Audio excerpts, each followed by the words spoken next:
Bonjour, bonjour. Alors, je me présente. Moi, c'est Marwan. Je suis certifié Microsoft professionnel,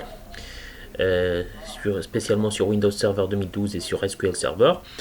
Alors, ma série de vidéos que je vais présenter, c'est des vidéos qui sont très intéressantes, ben, je l'espère, qui vont vous montrer toutes les étapes essentielles à savoir comment configurer le serveur Windows Server 2012, comment l'installer, comment l'administrer et bien sûr faire des configurations avancées. Cette série de vidéos est basée sur les documentations MCSA de Windows Server 2012, bien sûr les documentations Microsoft.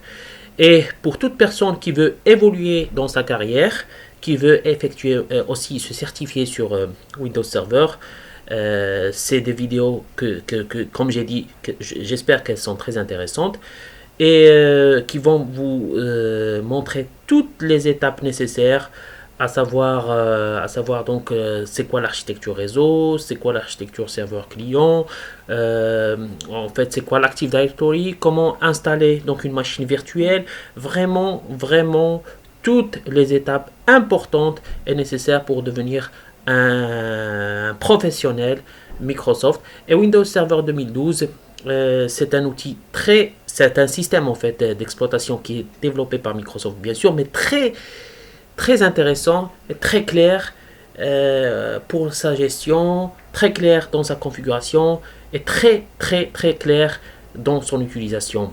Vraiment, vous allez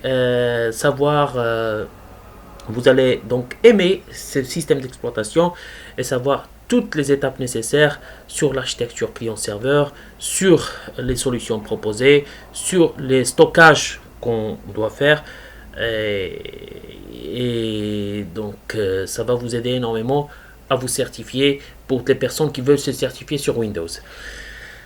Euh, bon, alors, bien sûr, Windows Server 2012, premièrement, ça parle donc, pour comprendre l'architecture serveur, pour comprendre l'architecture réseau, les personnes, bien sûr, qui ont déjà donc fait des études serveur, des études sur le réseau télécommunications ou des études sur le networking, ça va leur être très utile pour leur carrière professionnelle. Donc pour leur carrière professionnelle, pour leur évolution dans le networking, dans les réseaux télécom et dans l'architecture et l'administration réseau. Très intéressante série de vidéos que j'espère qu'elles vont vous plaire. Bien sûr, d'abord, il faut savoir qu'on a trois grands modules donc, à savoir connaître, c'est l'installation et configuration de Windows Server 2012. Ça, c'est la première chose qu'on doit connaître, qu'on doit savoir. Si on ne connaît pas comment installer, comment configurer, on ne peut pas passer à la deuxième étape qui est l'administration de Windows Server 2012. Et puis la troisième étape, c'est configuration des services avancés de Windows Server 2012. Alors, donc pour notre première série de vidéos qui va comprendre une vingtaine de vidéos, on va parler tout d'abord de l'installation et configuration de Windows Server 2012. Pour cela, donc voilà, donc l'installation et configuration de Windows Server 2012, on va avoir donc 6 grands chapitres qu'on va détailler en plusieurs vidéos. Et donc le premier chapitre, c'est l'installation et configuration serveur. Notre première vidéo qu'on va voir, c'est l'installation serveur. Bien sûr, l'objectif de cette vidéo est d'installer les différentes options de Windows Server et l'initialisation aux commandes PowerShell. Puis, on aura une deuxième vidéo, c'est la configuration serveur. Bon, l'objectif de cette vidéo, c'est de s'initialiser avec le gestionnaire du serveur qu'on va voir. Connaître un petit peu le réseau, comme j'ai dit tout à l'heure, c'est donc connaître un petit peu l'adressage IP à travers le gestionnaire du serveur et avec les commandes CMD ou PowerShell. Après, donc la troisième vidéo qu'on va voir dans notre série de vidéos pour ce premier chapitre, c'est la configuration des stockages. Pour les stockages, on parlera des deux grands types de partitionnement. Même pour les machines clients qu'on doit savoir actuellement, c'est le partitionnement MBR, c'est quoi? Et c'est quoi le partitionnement GPT. C'est très intéressant comme type de partitionnement qu'on va bien sûr voir après. Après, on fera une brève description sur le RAID. Le RAID qui est très très important pour les stockages. Donc maintenant, tous les serveurs fonctionnent en RAID. Il n'y a pas un serveur qui ne fonctionne pas en RAID. Sinon, ce n'est pas un serveur. Hein. Ça, il faut le savoir. Et bien sûr, son importance pour les serveurs. Bref description du SAN. Et bien sûr, à la fin de chaque vidéo, on fera une révision générale sous forme de QCM. Donc par exemple, pour la première vidéo, donc dès que je termine la première vidéo, donc il y aura comme conclusion des questions-réponses, des QCM.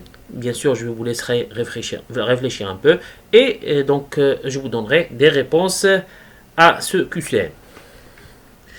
Pour le deuxième chapitre. Alors, pour le deuxième chapitre, configuration des rôles et paramètres. Les rôles, c'est très intéressant dans la technologie serveur. Donc on va le voir dans le gestionnaire de serveur, comment on installe les rôles, comment on supprime un rôle.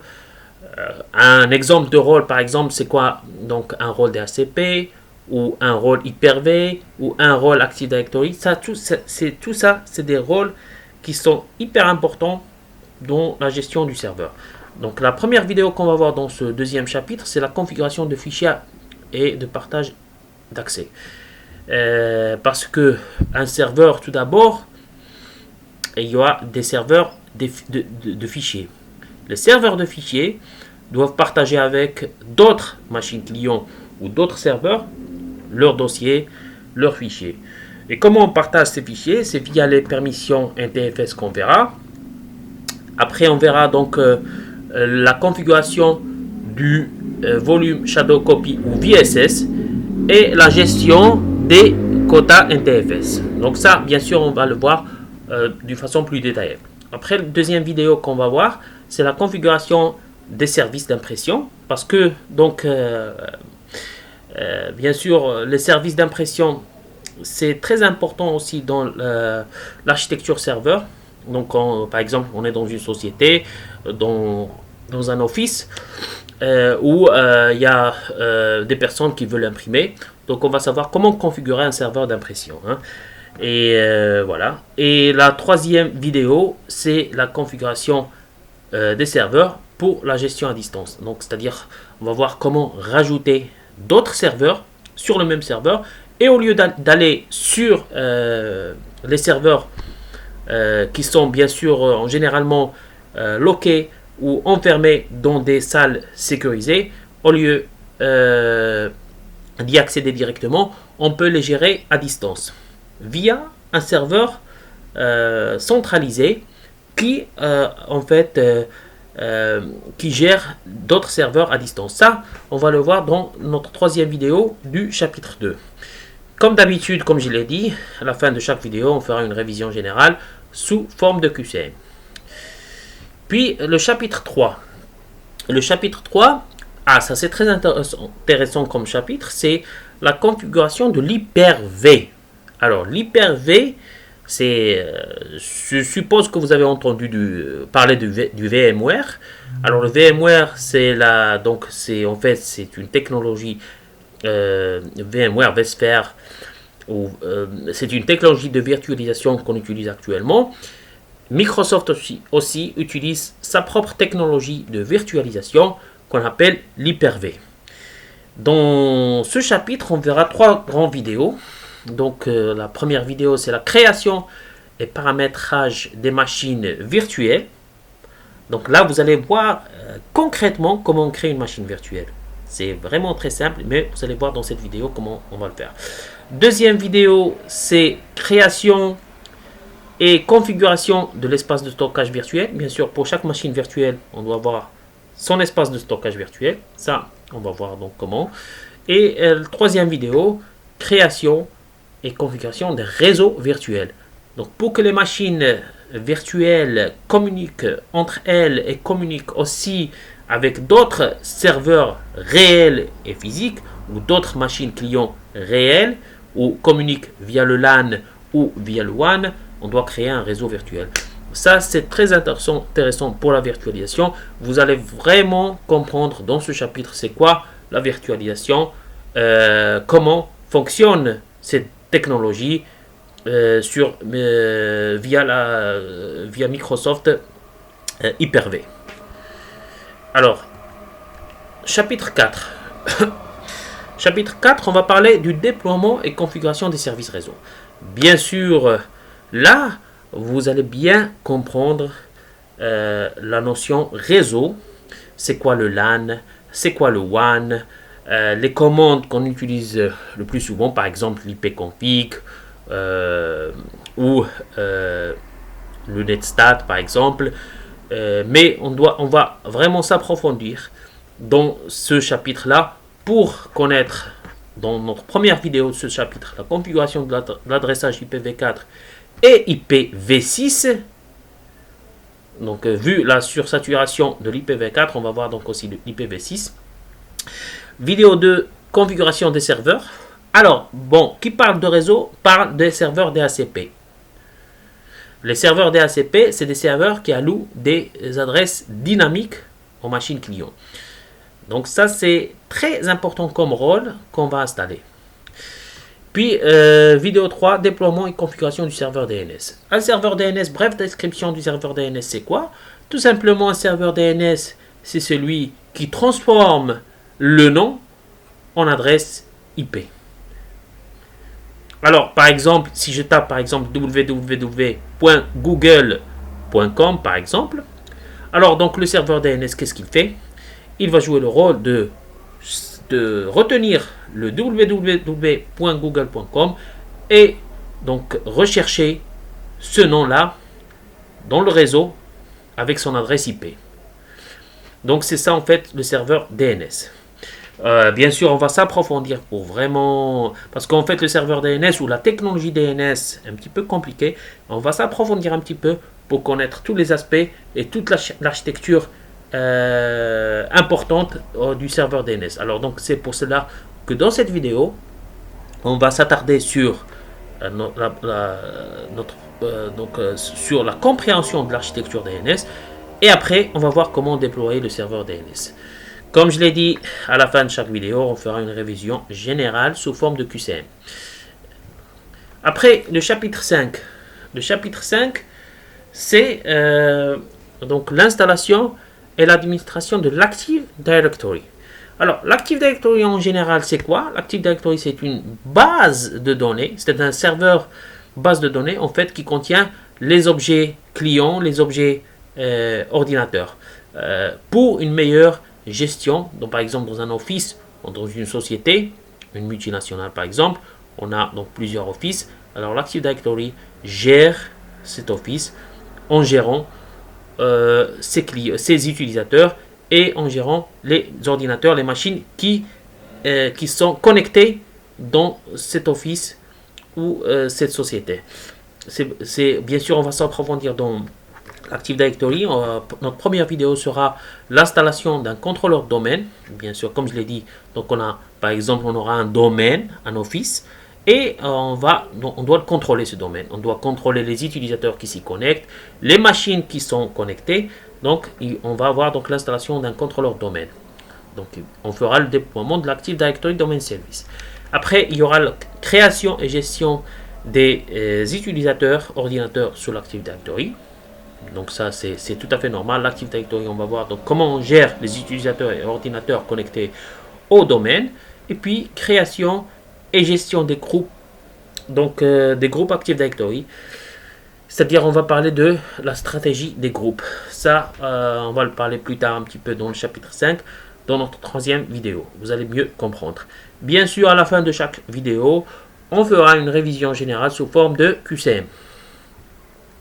Après le dernier chapitre, qui est un chapitre détaillé sur les groupes policy. Group policy, tout simplement, la police, la gestion des objets via une police configurée et déterminée. Donc, on va voir en fait d'une façon plus détaillée sur la création des objets, group policy. Vidéo de configuration des polices de sécurité. Parce qu'on doit donc créer, configurer des polices de sécurité pour une meilleure sécurité de notre réseau, notre domaine.